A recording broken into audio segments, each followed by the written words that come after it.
fikih muwatonah atau fikih kebangsaan ini tersusun dari dua kata, fikih dan muwatonah, fikih dan kebangsaan.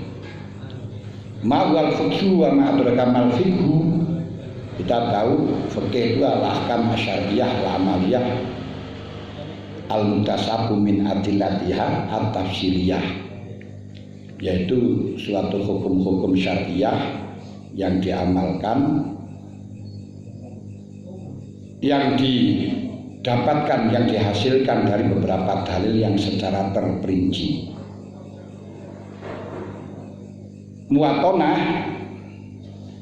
arti muwatonah niku asli dari watona yang aslinya tempat, kemudian dipindah kepada wazan fa'ala yufa'ilu mufa'alatan tambah alif, faedahnya musyarakah. Berarti watona orang yang bertempat, saling bertempat, maknanya muwafaqah, berarti sama-sama bertempat. Kalau demikian fikih muwatanah adalah fikih, yakni hukum-hukum syariah yang amaliyah yang mengatur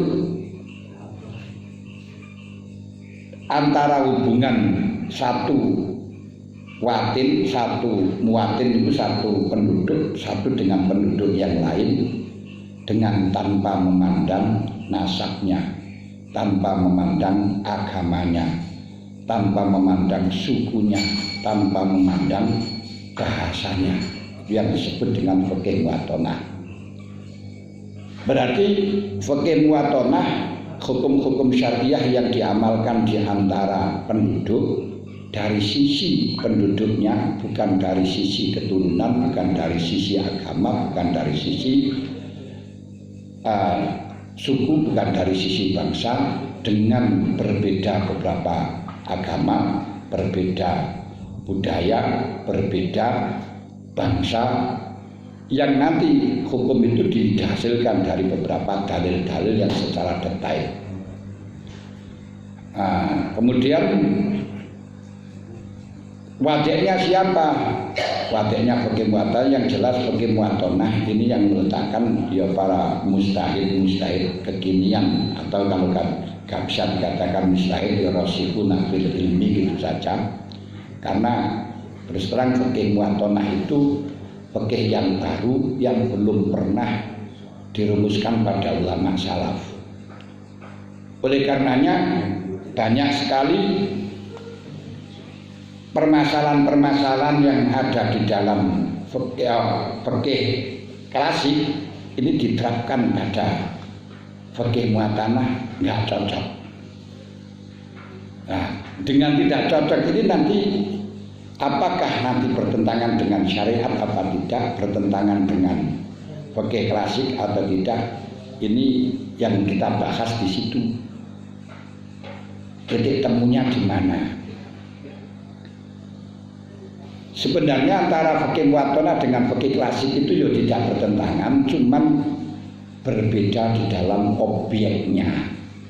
Kalau fikih klasik objeknya dalam khilafah, makanya seperti orang murtad harus dibunuh, man badala dinah faqtuluh, bahkan mujma'un alaih harus dibunuh. Namun di dalam negara kita, negara bangsa, tidak boleh kita membunuh murtad, tidak boleh. Nah ini bertentangan nggak dengan syariat, bertentangan nggak dengan fikih klasik. Nah ini yang perlu kita kaji. Apakah hukum wajib dibunuh itu merupakan qat'i keharusan, atau yang harus diimplementasikan, kalau tidak itu berdosa? Apakah itu hanya karena ada ilat, ada unsur lain? Ternyata kalau kita lihat dalam zaman Rasulullah, banyak orang-orang murtad yang Rasulullah tahu, seperti orang-orang yang sudah pernah baca kalimat syahadat tapi terus munafik, itu nggak dibunuh oleh Rasul. Berarti tidak harus orang-orang yang murtad itu harus dibunuh, enggak. Kenapa tidak dibunuh ketika Sayyidina Umar mengusulkan Abdullah bin Ubay bin Salul akan dibunuh? Rasul mengatakan tidak. jangan, agar supaya tidak orang-orang menyangka bahwa Muhammad telah membunuh sahabatnya. Berarti untuk menjaga image agar supaya tidak dianggap Muhammad membunuh kepada sahabatnya, ini kalau kita buat, kalau kita kembangkan, berarti untuk menjaga nama baik Islam, ini pun juga bisa kita menghindar dari hukum yang semestinya harus diimplementasikan di dalam Islam. Atau hukum-hukum yang semestinya itu dipraktikkan, tapi karena ada suatu hal yang mengakibatkan bahaya, akan mengakibatkan fitnah, akan mengakibatkan geger, itu harus dihindar. Kalau kita ngaji dalam fikih klasik, seperti hanya qisas. Pada waktu zaman Abi Yusuf, santrinya Abu Hanifah, yang waktu itu beliau menjadi qadil qudud, qadinya beberapa qadi pada zaman Harun Rasyid. Beliau menetapkan orang Islam yang membunuh kepada orang kafir, orang dhimmi, harus diqisas. Tapi kenyataannya banyak protes dari ulama-ulama Syafi'i, karena memang di dalam masalah orang muslim membunuh kepada orang kafir, antara konsepnya Imam Syafi'i dengan konsepnya Abu Hanifah ini berbeda. Menurut Abu Hanifah tidak boleh, Abu tetap harus diqisas sama. Kalau menurut Syafi'i tidak, karena harus mukafa'ah. Tapi ketika banyak yang protes pakai surat yang sampai mengatakan antajur qatala musliman bil kafir walaisal adil kal jahil. Akhirnya surat itu disampaikan oleh qadi qudud, yaitu Abu Yusuf, kepada Harun Rasyid. Lalu Harun Rasyid mengatakan, kamu harus membatalkan dengan mengkhilah bagaimanapun. Kamu harus merekayasa hukum itu yang sehingga tidak terjadi geger. Akhirnya dikhilah sehingga tidak terjadi qisas. Nah, khilafnya bagaimana? Ya, pada waktu itu dicari-cari kesalahan, termasuk bukti kedhimmiannya dihilangkan, kemudian disuruh membuktikan mana buktinya kedhimmianmu, tidak ada. Akhirnya tidak jadi diqisas. Nah, ini hukum politik. Nah, di sini kalau di dalam I'anatul Talibin dikatakan bahwa ketika ada hukum, ya kalau diterapkan akan terjadi fitnah, akan terjadi bahaya, maka pindah kepada yang maslahah, itu adalah yang baik atau yang shawab. Ini di antaranya. Dan Abu Hanifah juga mengatakan bahwa orang perempuan yang murtad itu tidak boleh dibunuh dengan pakai hadis naha Rasulullah an qatlin nisa. Ini berarti menunjukkan dibunuhnya itu bukan karena murtadnya. Nah, kalau bukan karena murtadnya, karena apa? Yaitu kalau perempuan tidak boleh dibunuh, kalau laki-laki dibunuh karena perempuan tidak potensi untuk bikin gaduh, perempuan tidak potensi untuk merangi. Makanya yang diperangi, yang dibunuh adalah orang yang berpotensi merangi kepada orang Islam. Kalau tidak merangi kepada orang Islam, yuk kita biarkan. Ini diantaranya. Nah, kemudian fikih muwatonah itu dalam prinsipnya yaitu mengatur, mempersamakan antara orang Islam dengan non-Islam semuanya dalam satu pandangan, yaitu karena sama-sama penduduk. Hal itu juga didasarkan oleh firman Allah ketika mengajak akan Nabi untuk mengajak kepada orang-orang ahli kitab untuk bersatu, tapi dalam hal yang bisa dijaminkan. Dawuh Gusti Allah, "Qul ya ahlal kitabi ta'alau ila kalimatin sawain bainana wa bainakum alla na'budu illallaha wa la nusyrika bihi syai'a wa la yattakhidha ba'duna ba'dan arbabam min dunillah fa in tawallaw fa qul syahadu bi anna muslimun. Katakan Muhammad ta'ala ila kalimatin sawain bainana wa bainakum. Mari kita bersatu, mari kita datang masuk di dalam kalimat yang antara aku dan kamu sama. Berarti di dalam negara Muwatonah ini mengatur untuk hifdzuddinnya, menjaga agamanya, yaitu agama yang disepakati oleh semua pihak. Berarti hukum-hukum yang perlu dilindungi adalah hukum-hukum yang di situ disepakati oleh semua agama. Sawain bainana wa bainakum. Lah yang sawain bainana wa bainakum alla na'budu illallaha wala nusyrika bihi syai'an, akhirnya diluruskan dengan ketuhanan yang Maha Esa. Dan perlu diketahui tidak membedakan antara muslim dengan non-Islam di dalam negara bangsa ini mengacu pada perbedaan non-Islam dengan orang Islam itu sebenarnya hanya dibatas di dalam dunia akhirat apa dunia saja. Dalam ilmu usul dikatakan fa inna la yastawun, bahwa lafaz la yastawun di dalam firman Allah afaman kana mu'minan kaman kana fasiqo la yastawun. Apakah orang yang mukmin dengan orang kafir itu sama? Allah jawab la yastawun, tidak sama. Lah tidak sama ini dalam sisi apa? Menurut Imam Syafi'i takmim, keseluruhan. Tapi Abu Hanifah tidak, layak umum, tidak umum. Lah jamu bagaimana? Layas tahun itu akan disamakan, akan dibedakan hanya di dalam ayat setelahnya. Wa ammal ladzina amanu wa amilus solihati falahum jannatul ma'wa nuzulan bima kanu ya'malun wa ammal ladzina fasaku fama'wahumun nar kullama aradu ayyakhruju minha uidu fiha. Ketidaksamaan antara non-Islam dengan Islam yang dipraktikkan dalam negara bangsa hanya wa amal ladzina amanu wa amilus solihati falahum jannatul ma'wa.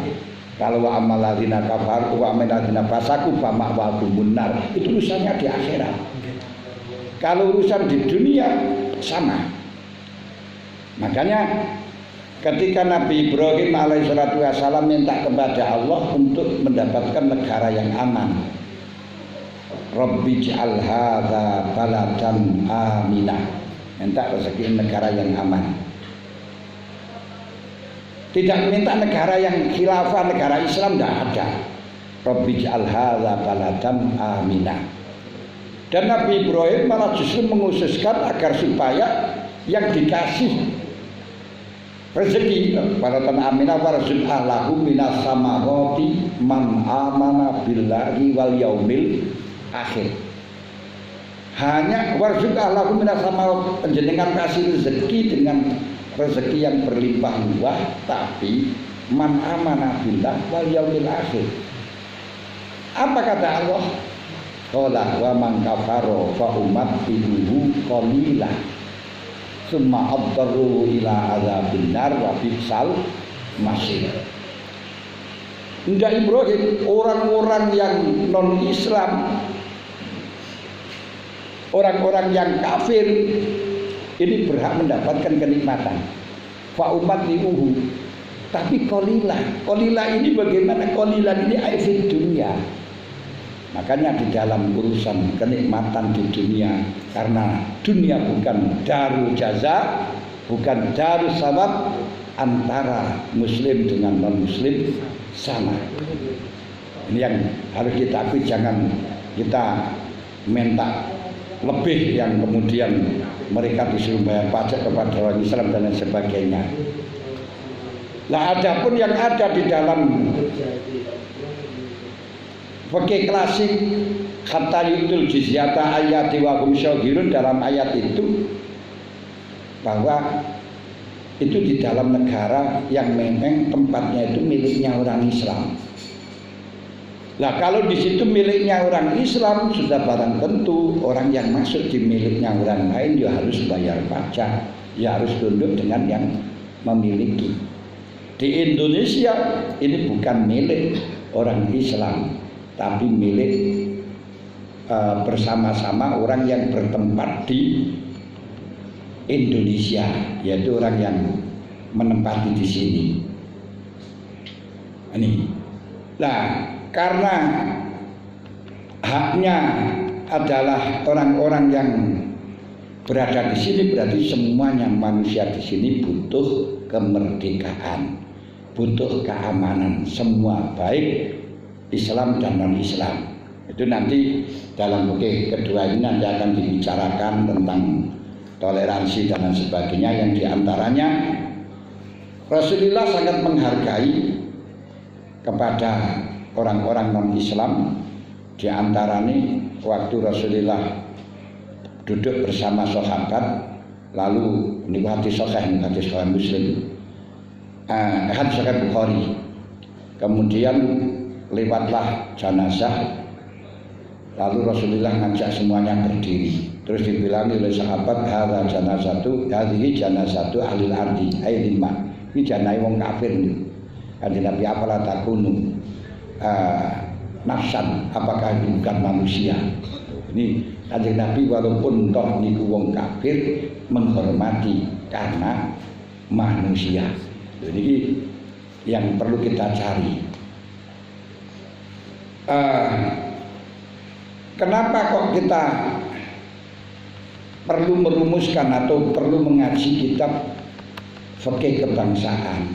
Perlu kita ketahui bahwa perbedaan di Indonesia ini, perbedaan agama, perbedaan suku, perbedaan bangsa itu merupakan sunnatillah yang sudah tidak akan pernah bisa disamakan, yang tidak akan pernah bisa disatukan. Umat Muhammad saja di dalam masuknya surga juga tidak bisa disamakan, yaitu terbagi menjadi tiga: sulusiyatul jannata bighairi hisab, wa sulusiyatuna bidzunubihim wa khotoyahum wa yughfaru lahum, wa sulusiyatuna bidzunubihim ka'amsalil jibal. Yang perlu kita ketahui, kenapa? Karena perbedaan di antara kita ini sudah merupakan amrun daruriyun, merupakan amrun fitriyun, merupakan perkara yang tidak bisa kita hindari. Nah, sedangkan perkara yang sudah tidak perkara yang sudah jelas berbeda, yang sudah jelas berbeda, ini jangan disamakan. Kalau perkara yang jelas sama jangan dibedakan.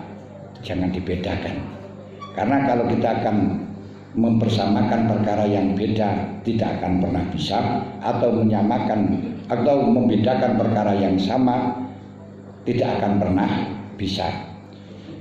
Ketika di sini sudah masyiatillah, perbedaan ashos, perbedaan muwatinin di dalam masalah agama, dalam masalah budaya, dalam masalah adat istiadat, dalam masalah pengajaran, dalam masalah pekerjaan, dalam masalah tujuan, dan dalam masalah sakitnya hati. Nah, ini bermacam-macam.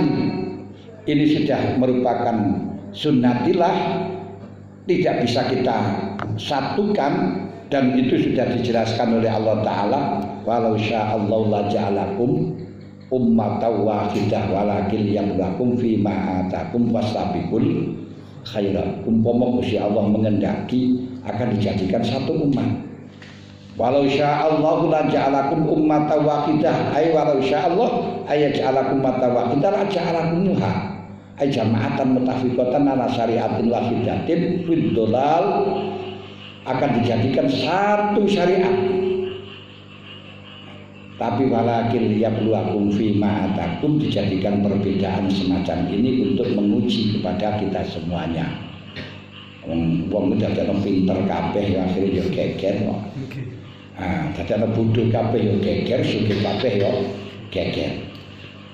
Di antaranya lagi Allah Ta'ala mengatakan agum yaksimuna rahmat rabbik nahnu qasamna bainahum ma'isyatahum fil hayatid dunya wa rafa'na ba'dahum fawqa ba'din darajat.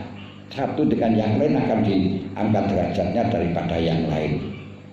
Innal ladzina haqqat alaihim kalimatu rabbika la yu'minun walau ja'atuhum kullu ayatin hatta yarawul adzabal alim. Orang-orang yang memang tidak iman dijadikan oleh Allah walaupun toh dikasih semuanya ayat tidak akan pernah goyah, tidak akan pernah berubah. Innal ladzina haqqat alaihim kalimatu rabbika la yu'minuna walau ja'atuhum kullu ayatin hatta yarawul adzabal halim. Loh, kalau seperti ini masa kita akan memaksakan semuanya akan masuk Islam? Nggak bisa. Akan memaksakan satu akidah? Nggak bisa. Sudah jelas itu. Surah Ta'ala fiyadkan anaman haqqat alaihi kalimatul azab wa sabaqat lahum fi ilmillah asyaqwa la yanfa'u wuduhu adillatil haq. Kalau sudah jelas la yanfa'u wuduhu adillatil haq, berarti mustahil kalau kita Islamkan semua. Kalau mustahil kita Islamkan semuanya, dan Allah tidak akan pernah memerintahkan hal yang mustahil, hal yang mukhal, gak pernah.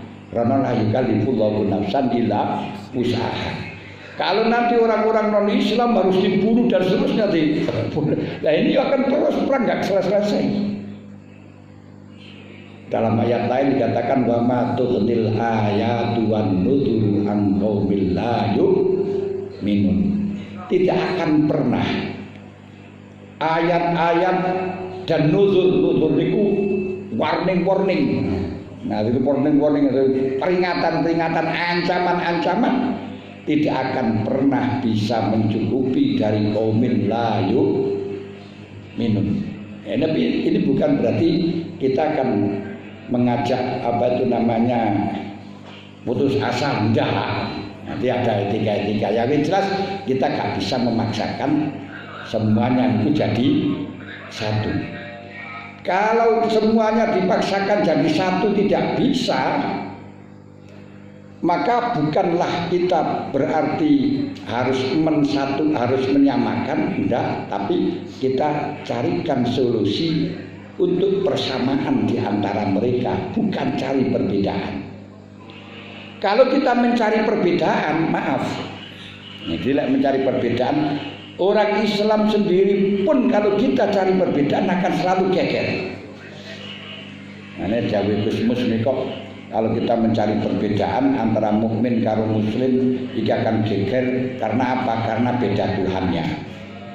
Sing podo Tuhannya, yaitu agama yang diakui oleh Allah, sing podo Tuhan ini agama hanya 3.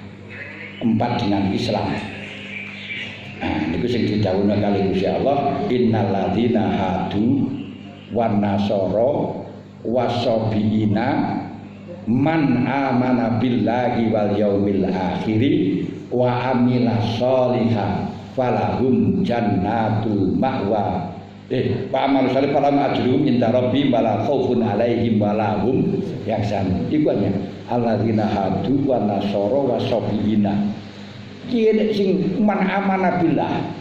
Walaupun ayat ini masih dalam penafsiran berbeda-beda, orang sing nafsiri itu Kristen biyen.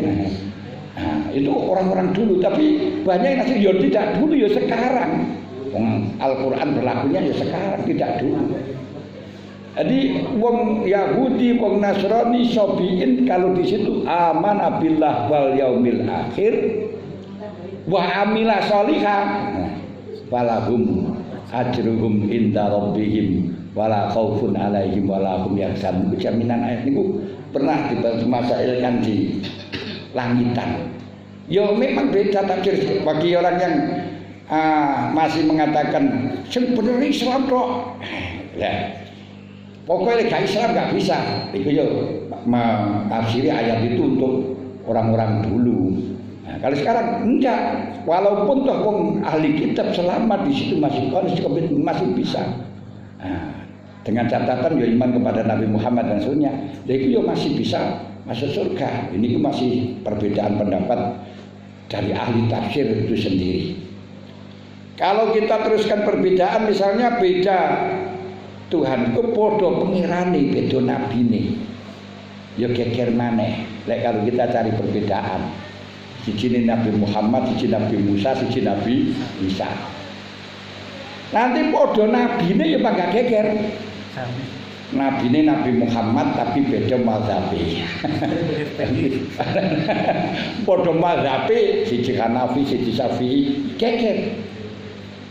Podo mazhabi beda organisasine. Ya geger maneh. Podo organisasine beda kiai. Beda partai ini. Geger. Podo partai ini niku ya geger mergo beda caleke. Lho kok podo caleke ya geger mergo apa? Beda pendapatane. Beda sangun itu. Nah ini karena itu kita tidak perlu mencari perbedaan. Ya perbedaan sudah jelas. Bahkan saya dengan sampean sudah jelas ada perbedaan. Tapi kita tidak bisa mencari titik perbedaan, tapi yang kita cari di dalam fikih muwatonah itu adalah persamaan. Persamaan dalam sisi sama-sama warga negara Indonesia. Sebenarnya warga negara Indonesia ya Indonesia. Ini yang dicari. Nah, kemudian di dalam persamaan antara Muslim dengan non-Islam bagaimana? Di samping warga negara Indonesia, maka karena dengan perbedaan yang semacam itu tidak mungkin al-fardu al-wahid ayyastaqilla bi jami' hajatihi bid-darurah. Orang satu tidak mungkin akan memenuhi kebutuhannya sendiri, tapi yattaru ilal istima', butuh organisasi, butuh pertemuan yang yajlibul khair lil muwatinin, bisa narik kebaikan kepada ahli waton atau bangsa. Wa yadfa'u syarra wa dhair anhum wa hum mustawun bi hajatihim ad-dunyawiyah. Agama apapun semuanya orang bersama di dalam kebutuhan duniawiyah. Tapi ikhtilafil adyan wal hawaid wasyu'ub. Karenanya fayalzamu al-ittihad ma'akhtiramid tanawu'at. Perlu ada persatuan tapi bersatu saling menghargai perbedaan. Itulah disebut dengan Bhinneka Tunggal Ika, berbeda-beda tapi tetap satu juga. Nah, ini perlu kita ketahui juga bahwa bukan termasuk kemampuan makhluk, bukan kemampuan manusia untuk menjadikan umat satu golongan, satu perkumpulan, satu syariat, satu akhlak, satu hidayah. Makanya tidak boleh bagi kita menjadikan ikhtilaf menjadi sebab lil furqah. Bahkan jadikanlah ikhtilaf menjadi sababan lirrahmah, sebagaimana terwujudkan agama Islam yaitu rahmatan lil alamin. Ini jadikan sebagai rahmah. Kenapa? Di anak khilafal ummah rahmatun wal furqah azabun. Dan dengan adanya perbedaan-perbedaan agama ini akhirnya kita bisa berjuang, kita bisa amar ma'ruf nahi mungkar, terus kita bisa mempunyai penggawean. Kalau sama itu gak punya penggawean, wong pinter kabeh gak ada penggawean, gak ada pengajian kok ya. Dongeng. Wong taat semuanya ya sepi kan ada pengajian, wong sudah taat semuanya buat apa nih? Loh, makanya jadikanlah perbedaan ini adalah rahmat. Nah, karena itu perlu kita menjaga persatuan umat di bawah daulah, di bawah kekuasaan pemerintahan dan toleransi atas perbedaan. Jadi nusamihu ikhtilafam bil ikhtilaf, dengan rukun tidak toleransi atas perpisahan, perbedaan dan hal-hal yang bisa mengakibatkan perbedaan. Karenanya Allah Ta'ala mengatakan wa'tasimu bihablillahi jami'a wala tafarraqu. Ibnu Mas'ud mentafsiri kata bihablillahi jami'a, hablillah bil jamaah.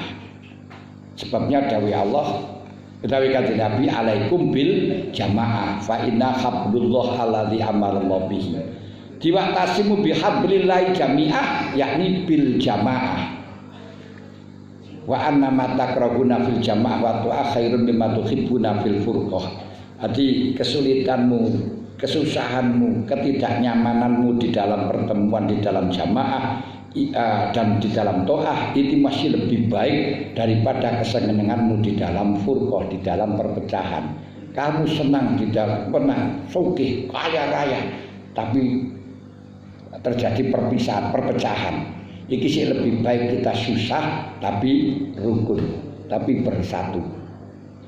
Karenanya yang tidak diperbolehkan ikhtilaf berbeda dalam ayat ini adalah ikhtilaf yang yu'addil fasad wa yurisu wa tuhayyijil fitnah diniyan au dunyawiyan. Nih, di perbedaan yang tidak diperbolehkan adalah perbedaan yang mengakibatkan rusak, yang mengakibatkan fitnah, baik fitnah dunia atau fitnah dunyawiyah. Makanya Rasulullah mengatakan wal fitnatu naimatun la'anallahu man aiqadhaha. Fitnah niku turu. Bagi orang yang menggugah, orang yang membangunkan akan dilaknat oleh Allah Ta'ala. Nah ini. Lah, ma'wal fitnah wa ma'adur kamal fitnah. Lah, fitnah yang terjadi, fitnah itu al-aslu al-fitnah al-ikhtibar. Kemudian sema'udri qolatul fitnah ala kulli ma yaqulu ila makruh wasuk, yaitu hal-hal yang bisa mengakibatkan hal yang tidak sukai terjadi atau kejelekan, itu namanya fitnah. Nah, kemudian bentuk fitnah yang di dalam hal ini termasuk yang tidak disukai oleh seseorang, ini terkumpul menjadi 4: nafsu, ilmu, badan, nafsu, ilmu. Kalau dalam nafsu afil nafsi al ilmu wa ma fil badan fasikha wasalama, di dalam mal fasarwah, terus dalam hati yo pangkat, itu diantaranya. Karena itu dengan perbedaan yang semacam ini perlu ada nikot. Nikot itu nuktoh, ada nikotun mustarikatun, ada titik temu yang bisa menjamikan, yang mustarikah, yang disekutui oleh semua masyarakat. Diwujudu tamak takamunin nikot al-mustarikah. Takamun itu mewadahi. Perbedaan tadi kita wadahi dalam titik temu yang menjadi mustarikah, yang disekuti di antara muwadinin yang mukhtalifil adyan fi baladin mustarakin bainahum, dalam negara yang dimiliki oleh banyak orang tadi. Kenapa? Walayatakamanal Islam, walayatakamanul Islam wahdah minat taufik bainal ikhtilaf. Islam sendiri tidak akan pernah bisa madai mendapat pertolongan di antara ikhtilaf fi baladin mustarakin bainam wadinin al mustalifil adyan, yang berbeda-beda agamanya. Gak bisa Islam saja berdiri sini, gak bisa seperti Indonesia. Kenapa? Karena likulidinin minal adyan ta'alim mukhalafatul li ta'alimil akhar. Ada ajaran-ajaran yang berbeda dengan ajaran yang lain. Ada akidah yang berbeda dengan yang lain. Ada cara-cara dengan cara-cara yang lain. Tadi sudah dikatakan wal ikhtilafat amrun fitriyun. Perbedaan itu amrun fitriyun wa sunnatun min sunnatillah fi dzalikal balad wal watan. Karena faida aradna khadaratan azimatan, kalau kita mungkin menginginkan negara besar, organisasi besar, falnattakhid rahma kullil ikhtilaf al-ittihad ma'akhtirabit tanawu'at. Perlu kita mengambil yang paling rendah, yaitu berbeda tapi bersatu. berbeda adi al-ikhtilafu al-ittihad ma'akhtirami tanawu'at, bersatu tapi berbeda-beda. Nah, berbeda-beda tapi tetap bersatu. Lah apa nikot? Nikot atau pertemuan, aku titik temu yang mustarokah di antara mereka itu di dalam semua agama apa? Nikot yang mustarikah yang disepakati oleh semua agama yang menarik kebaikan dan maslahah dan wasolah bainahum ini ada 5. Pertama hifdzul adyan, yaitu menjaga agama. Kenapa? Al-mutadayyina kulluhum yatamassakuna adyanahum bisyarafid dinihim. Semuanya agama menganggap agamanya adalah mulia. Gak enek wong sing beragama nganggep agamane gak mulia, itu gak enek. Ini harus dilindungi. Bal yakhuruna wa yata'assamun, bahkan sampai cemburu dan fanatik. Walam yardau antun tahaka hurmatu adyanihim. Semuanya pengikut agama tidak rela kalau agamanya dilecehkan. Maka di sini akan ada rumusan apa yang dimaksudkan dengan melecehkan agama. Nah, ini nanti akan dibahas besok hari Ahad di wilayah, membuka masalah undang-undang yang sekarang masih pro dan kontra, yang sering dimanfaatkan seseorang di dalam menjebak orang lain dalam politik, yaitu apa yang dikehendaki dengan penodaan agama. Bila sing enak sing melok basa masail sesuk hari Ahad 24 di wilayah itu, saya belum bisa menjawab karena belum ada keputusan. Nah, ini perlu ada kesepakatan. Ini di antara penodaan agama ketika kita, atau kedua, penafsiran yang dianggap penafsiran yang menodai agama, penafsiran agama yang dianggap menodai agama. Ya kalau Islam kita sudah jelas, tapi semuanya agama loh. Karena dalam selama ini banyak orang-orang yang menafsiri agama kemudian dianggap menodai agama.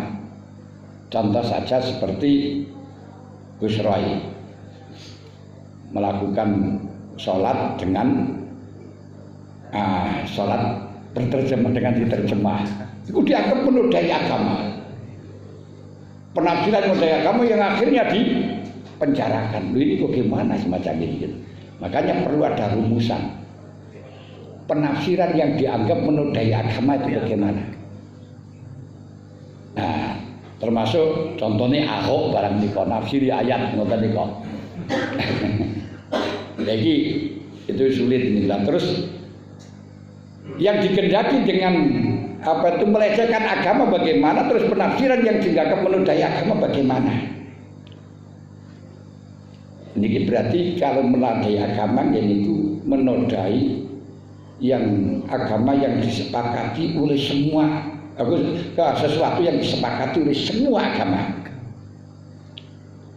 Kalau di dalam Islam saja nahi mungkar hanya sebatas yang apa itu mujma'un alaih. Kalau tidak mujma'un alaih, tidak kewajiban amar ma'ruf nahi mungkar. Walaupun dalam mujma'un alaih itu masih ada perkara yang dianggap mujma' tapi menurut lain tidak mujma'. Tapi di dalam konsep kebangsaan ini bukan mujma'un alaih bainal muslimin.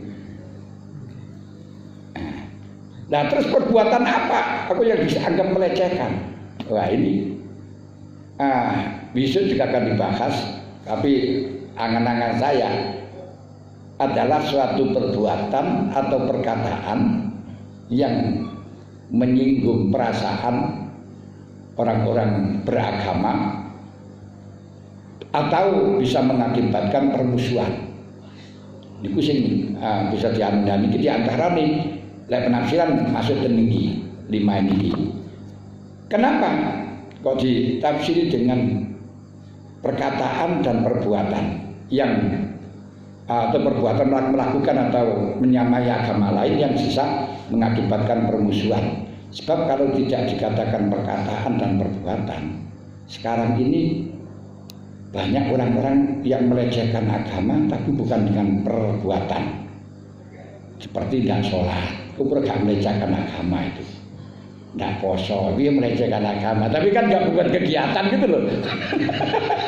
Ini harus dirumuskan. Kalau kita definisi dengan perkataan atau perbuatan yang mengarah ke sana, nanti orang-orang nggak sholat semuanya itu termasuk diantar melecehkan agama. Nanti lo ya dihukum semua itu nanti nih.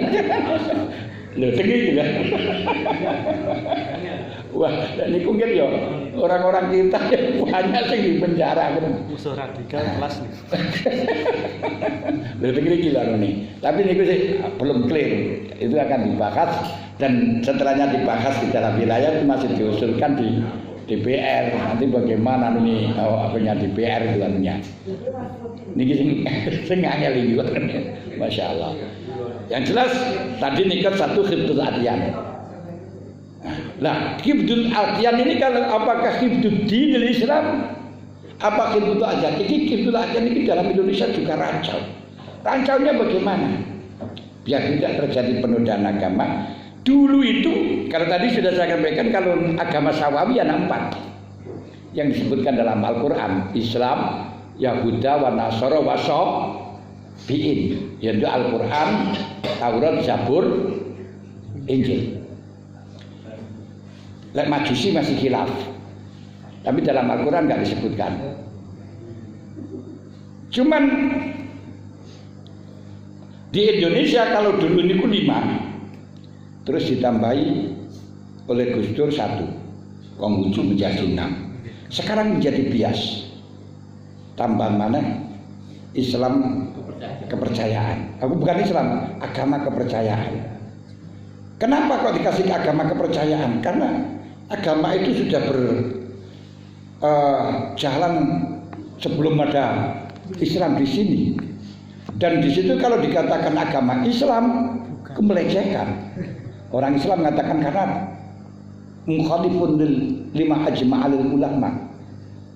Loh, kalau di situ tidak dianggap agama Islam, berarti agama apa? Nah, sementara dia itu juga penduduk kita, dan itu sudah lama, makanya dimasukkan dengan agama kepercayaan. Terus ada lagi yang sebenarnya sama dengan Islam, tapi kemudian berbeda dengan mujma'un alaih dalam Islam, seperti Ahmadiyah, yaitu meyakini ada Nabi setelahnya Nabi Muhammad, yaitu Mirza Ghulam Ahmad. Ini nggak bisa dimasukkan dalam agama Islam. Orang-orang Islam akan ngamuk karena itu pelecehan. Akhirnya apa? Untuk melindungi di sini, sekarang dimasukkan dalam agama Ahmadiyah. Jadi ada agama Ahmadiyah. Nah, kalau agama Ahmadiyah kita tidak boleh mengganggu karena dia sudah agama lain. Di sini kan tidak ada. Kalau di situ mengenal Islam akan melecehkan. Dan ini nanti sudah tahu itu nanti agama Syiah. Nah ini nanti masih akan terus berlanjut sampai banyak yang menjadi permasalahan. Rumusannya ini kalau di situ kita harus melindungi agama atau tidak boleh menodai agama yang bagaimana? Nah, ini yang menjadi PR golongan DPR kita nih, apakah kita bendung sebatas itu, apakah nanti bias seperti Yahudi nanti bisa masuk di Indonesia ini. Nah, kedua yang harus dijaga hifdzun nafs. Ini disepakati. Hifdzun nafs jawharu kulli syai'. Pokoknya segala sesuatu yarji'u ila salamatin nafsi wa kullul adyan nahat an kulli anwa'il i'tida' 'alal akhar la syamaqatu. Semuanya agama telah melarang macam-macam kezaliman terhadap orang lain, apalagi membunuh. Tidak ada agama yang berbeda ini. Karena itu penafsiran yang beda dengan 5 ini jelas melecehkan agama. Nanti kalau agama memperbolehkan membunuh, itu berarti melecehkan agama, dikatakan menodai agama. Nah, terus apa itu namanya diantara nih? Makanya teroris itu termasuk menodai agama. Karena semua adyan nahat an kulli anwa'il tidak alal akhar. Loh, bagaimana dengan peperangan yang ada di dalam Islam? Kok ada peperangan? Perlu kita ketahui perangan di dalam Islam ini karena diserang, bukan karena kita merangi. Nah, ini jangannya. Malah ini qatilul musyrikina kafatan kama yuqatilunakum kafah. Jadi tidak boleh kita langsung membunuh, merangi itu tidak boleh. Dan itu banyak dalil-dalil nanti yang kita bicarakan termasuk itu. Ketika hidul akal, semuanya agama bertamasuk berpegang teguh atas kemuliaan akal. Dan dengan akal itulah perbedaan manusia dengan bahaim. Sehingga tidak ada satupun agama yang tidak mementingkan tentang tarbiyah dan taklim. Makanya itu mengedepan akal. Ini yang harus dilindungi. Berarti kalau di situ ada agama, ada penafsiran agama kok bertentangan dengan hifdzul akal. Tidak usah ada pendidikan, tidak usah, itu jelas menodai semua agama. Di antara ini karena harus ada nikot. Ini yang menjadi rumusan dari pemerintahan dalam mewadahi semua agama di Indonesia. Yang ketiga, yang keempat adalah hifdzun nasl, menjaga nasl, jaga keturunan. Perlu kita ketahui nikah itu bukan termasuk khususul Islam, bukan termasuk keistimewaan Islam. Tapi semuanya pengikut agama sama kawin. Sebagaimana apa itu dengan melakukan ajaran-ajaran di dalam agamanya mereka, sehingga anak-anak mereka juga diakui sebagai anak dalam cara syariat. Karenanya orang-orang yang kawin dengan tidak melalui Islam, ketika masuk Islam tidak ada satupun oleh Rasulullah diperintahkan untuk mengulangi nikahnya. Di orang-orang non-Islam yang masuk Islam, suami istri tidak ada oleh Rasulullah, tak pernah oleh Rasulullah disuruh mengulangi keislamannya, dan anaknya juga dianggap sah. Yang mulanya Ibnu Umar barang itu rabine kan juga cara Islam. Kan ya, apa itu Sayyidina Umarnya, anaknya ya tetap anaknya Sayyidina Umar, diakui anak yang sah, bisa dapat warisan dan sebagainya. Ini maka harus ada hifdzun nasl. Kalau ada agama kok memperbolehkan LGBT, penafsiran LGBT, perzinaan, harusnya itu jelas menodai semua agama. Ini. Nah, tapi kalau menodai Islam cuma di dalam yang lainnya tidak, ini nggak bisa kita jerat di dalam hukum. Ternyata walam yakum Rasulullah fasha nikahim walam ya'mur tajdidahu hina aslamu. Rasulullah tidak pernah menghukumi rusak nikahnya dan tidak pernah memerintahkan untuk nikah kembali ketika masuk Islam. Bahkan sampai Rasulullah mengatakan kepada Ghayalan ketika masuk Islam mempunyai istri 10. Ikhtar arba'an wa farik syahirahunna. Pilihlah 4 dan lainnya kamu tolak. Ini berarti kawin yang nomor 5, nomor 6, nomor 7, nomor 8 ini legal. Sehingga dengan legal itu Rasulullah mempersilahkan boleh yang nomor 5, nomor 6, nomor 6 bisa. Walaupun dalam Islam jelas, kalau dalam Islam kan nggak sah yang nomor 5. Tapi karena kawinnya tidak dengan Islam dan menurut agamanya dia sah, dipersilahkan. Loh ini.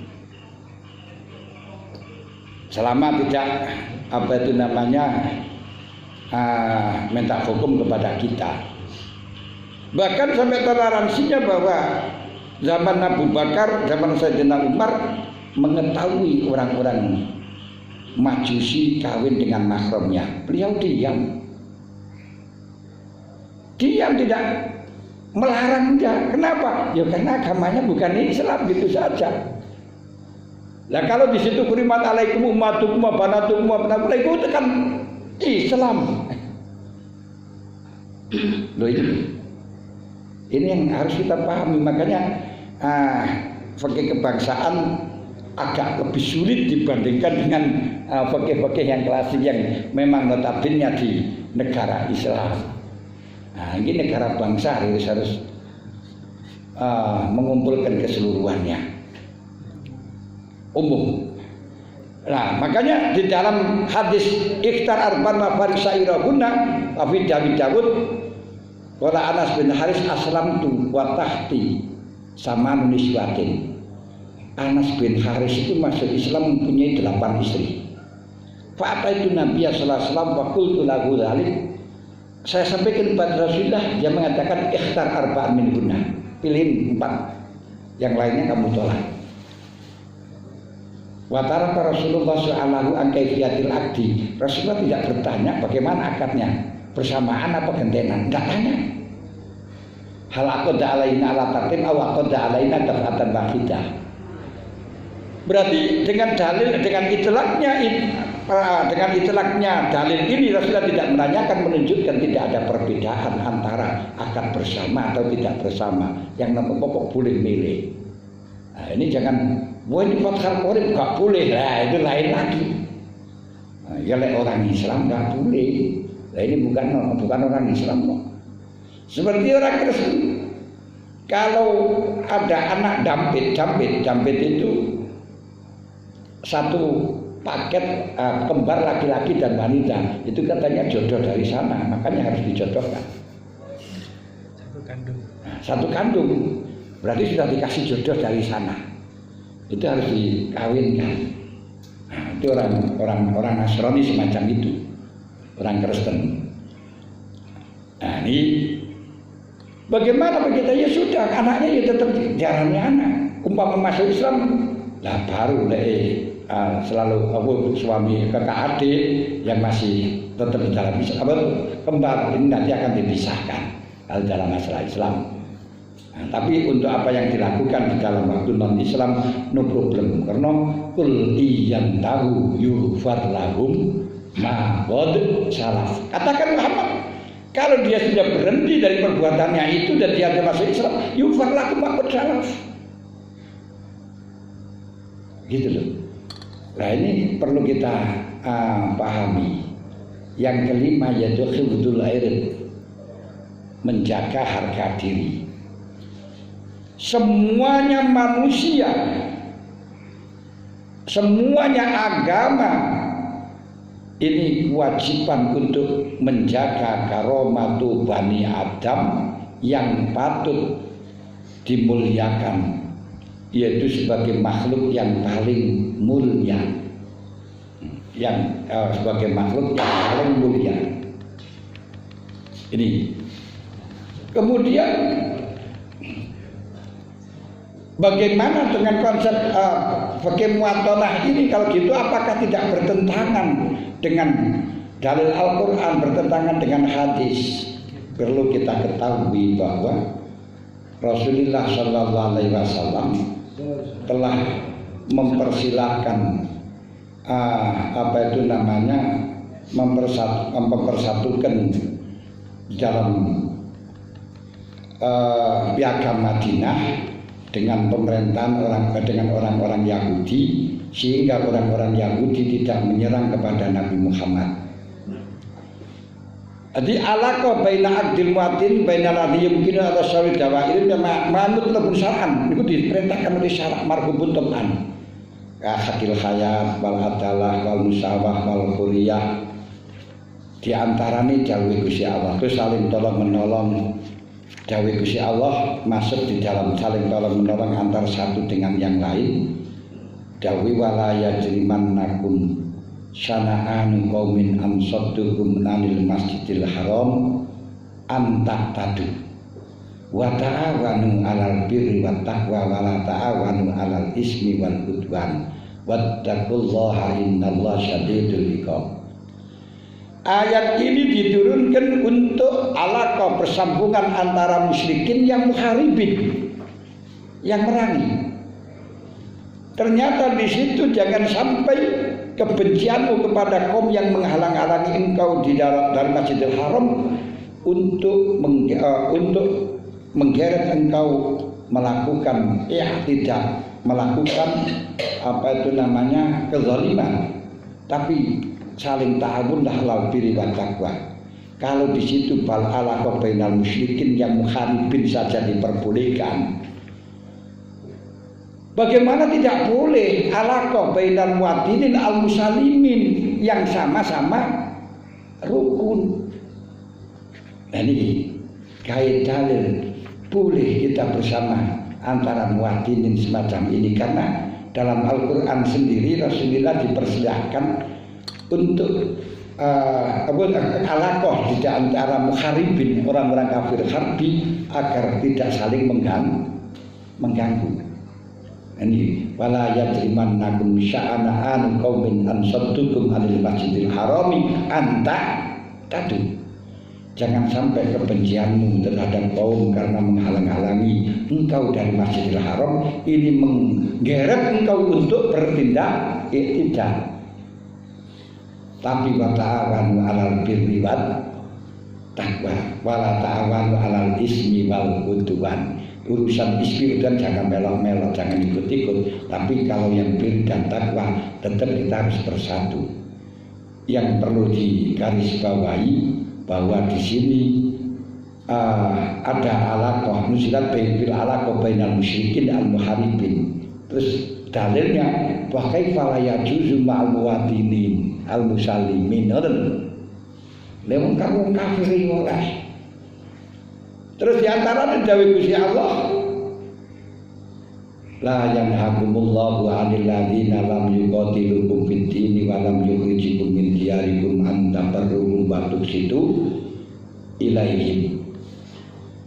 Innallaha yuhibbul muqsitin. Innama yanhakumullahu 'anil ladzina qatalukum fid din wa akhrajukum min diyarikum wa zaharu ala ikhrajikum. Dalam ayat ini jelas Rasulullah Allah tidak menghalang-halangi engkau untuk berbuat baik kepada orang-orang yang tidak merangi kepada engkau di dalam agama, walam yukhrijukum min diyarikum, dan tidak mengusir atau menjajah engkau di dalam negara. Tidak menghalangi apa? Antabarruhum wa tuqsitu ilaihim, untuk berbuat baik kepada mereka dan berbuat adil kepada mereka. Innallaha yuhibbul muqsitin.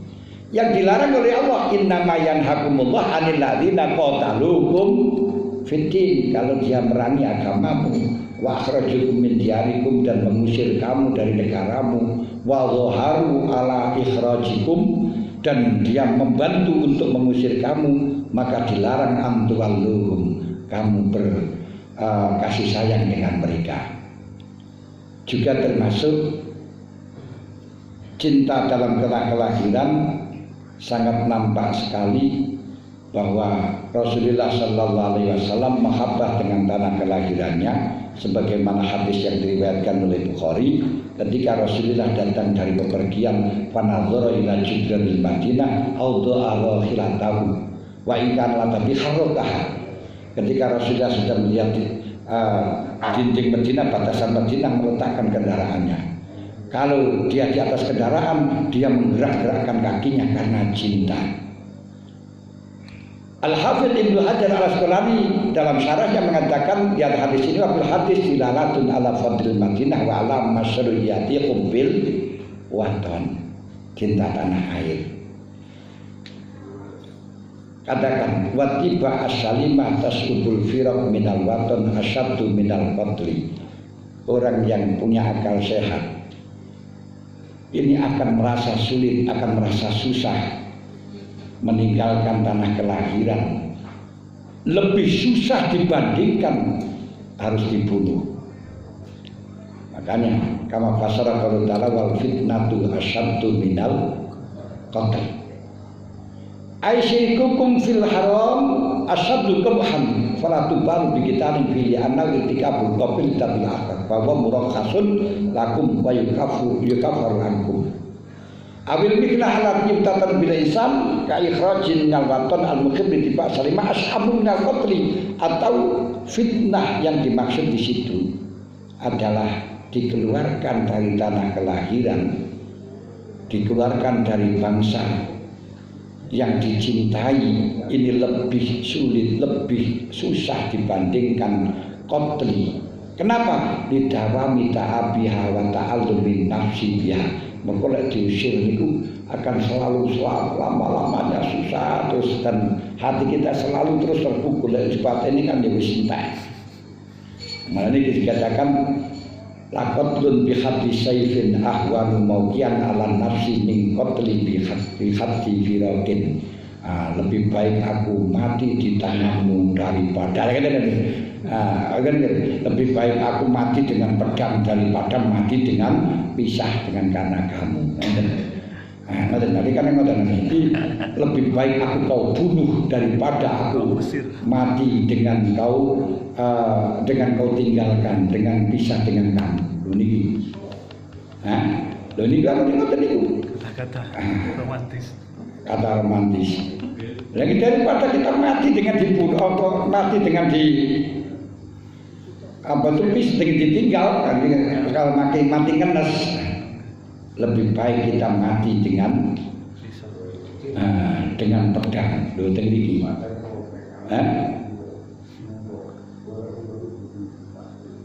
Niki sing perlu kita pahami teng niku.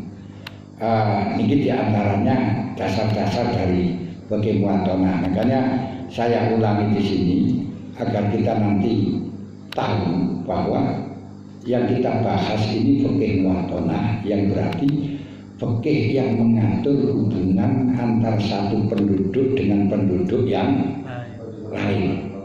Jadi mengatur tentang warga negara satu dengan warga negara lain. Yang tentunya apakah hal ini ada dasar dari Islam, bahwa perlu kita ketahui yang mempelopori tentang muwatonah fikih kebangsaan itu adalah Nabi. Kalau Kanjeng Nabi tidak membebaskan orang Yahudi Medina, selalu tetap memeluk Yahudi, Kanjeng Nabi tentu akan diperangi oleh orang Yahudi. Kanjeng Nabi akan dimusuhi oleh orang Yahudi. Tapi alhamdulillah dengan Kanjeng Nabi menetapkan melegalkan, mereka tetap innal yahuda bani Auf, innal yahuda bani Khazraj ummatun wahidah. Karena diakui oleh Rasulullah yang akhirnya mereka itu tidak merangi kepada Rasulullah. Dengan seperti itu tidak merangi kepada Rasulullah, kalau kita kembangkan di dalam fikih muwatonah, dengan adanya kita melegalkan mereka, kita bersatu dengan mereka, mereka tidak merangi dengan kita. Dengan mereka tidak merangi kepada kita, berarti negara akan menjadi aman, negara akan menjadi merdeka. Wa merdeka, wa ma'adrokama merdeka. Nanti kita bahas selanjutnya. Ini sudah banyak yang saya sampaikan. Saya khawatir nanti malah hampir kita jadikan dialog saja, supaya untuk tetap melek. Sementara ini yang saya sampaikan dulu, yang perlu ditanyakan dan seterusnya ini nanti akan kita bahas. Ini hanya pembukaan lagi. Kenapa pembukaan lagi? Karena sudah lama tidak ketemu. Nanti saya khawatir kita teruskan pembicaraan fikih kebangsaan tapi belum mengerti maksud dari fikih kebangsaan itu sendiri. Sudah saya jelaskan nanti fikih kebangsaan itu fikih yang mengatur hubungan antara satu dengan yang lain, sama-sama penduduk. Dari sini saya kembalikan kepada pembawa acara. Mari kita teruskan untuk dialog. Wallahu a'lam bishawab.